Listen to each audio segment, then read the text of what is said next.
Hi there, welcome to Futurelooks. I'm Eric. We're going to take a quick preview of the X58A-OC motherboard from GIGABYTE.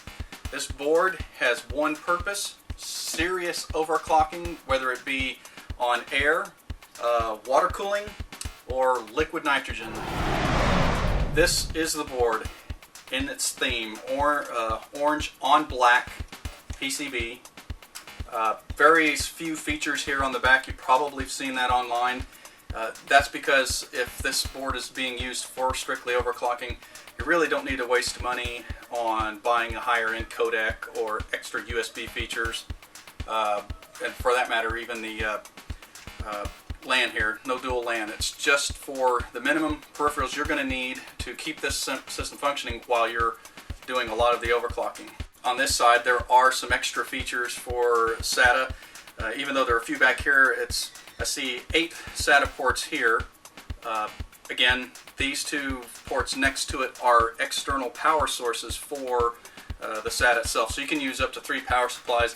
If you're really pushing this board to that hairy edge, a lot of times second power supply can be necessary.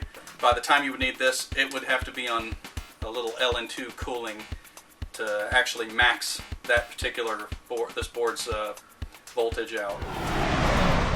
The CPU itself, one of the features CPU socket offers is OC VRM. That's a dual 12-phase VRM. That's just dual circuit, 12-phase. That way power is not constant. You're not having to worry about the circuits constantly giving power. They can alternate, which takes some of the stress off the components. Another has a 3-phase uncore, which a lot of times when you're overclocking to that high, these high frequencies, that uncore can get a little unstable. Also, it has a two-phase to support the memory. That's another uncommon feature. It does help keep this RAM in particular stable if you're really trying to get that 2250 megahertz rating or push up as high as 2500 megahertz. We've seen kits that have approached 3000 megahertz, which is impressive. Also, dual BIOS. Everybody knows that dual BIOS comes in handy, especially if this board crashes. You can just reset. You'll always have one chip on here that has the backup BIOS on it. The output on this socket here is up to 1200 watts. That's just crazy high amount of wattage, which you're going to need if you're pushing, let's say, a 990 X6 core that high. Also, the dual 8-pin power connectors here, they provide an input up to 1500 watts. So again, much needed power for those who are pushing liquid nitrogen cooling. Also, OC Cool, just LED feature, kind of dresses up. You also know that when your system's needing a little extra cooling. And of course, OC OneTouch, that's this right here. You can do a couple things here. This 4G is intended for an instant 4 gigahertz overclock. We know X58 chips can get there, no problem. These X58 chipsets, so basically your Core i7 series, your 900 series, those can get to 4 gigahertz easily throughout, whether it's unlocked or not. So quick press of the 4G and you're at 4 gigahertz. Power, and of course reset here for getting your system back up. You also have the option of tuning with these plus or minus here, depending on how high you want to go. All right, also down here at this very bottom, there is an onboard voltage measurement module. That you'll find here. These little leads here plug into these ports here, and you're able to use these to tune the board's voltage, keep track of how things are going. You want to be able to monitor your power rails, especially if you're doing extreme overclocking. As you can see, there are 4 PCI Express slots here.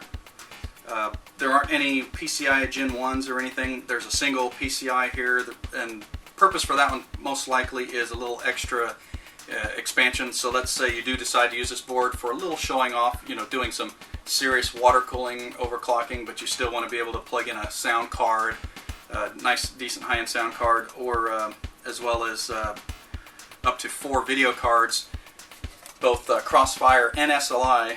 And the reason being is if you're going for those high benchmarks, you're probably going to have quite a few cards plugged in here. That also means you get plenty of power through these slots from this particular platform. You're going to have that kind of stability, especially if you're pushing for those high benchmarks with 4 devices. Right, last but not least, you'll notice there aren't very many components, especially tall components around the sockets. And the reason why GIGABYTE's using these flatter components here, these high quality components, is for placing your putty down there. Overclockers tend to put their gels, jams, or their sprays, and a lot of times it's the clay that, for the most part, that just fills in all these extra gaps here that keeps the water condensation from getting to your PCB, because any water on any of these components while powered is going to equal to a dead board, especially around the CPU socket here. There aren't any extras that are going to get in the way of you sealing this off.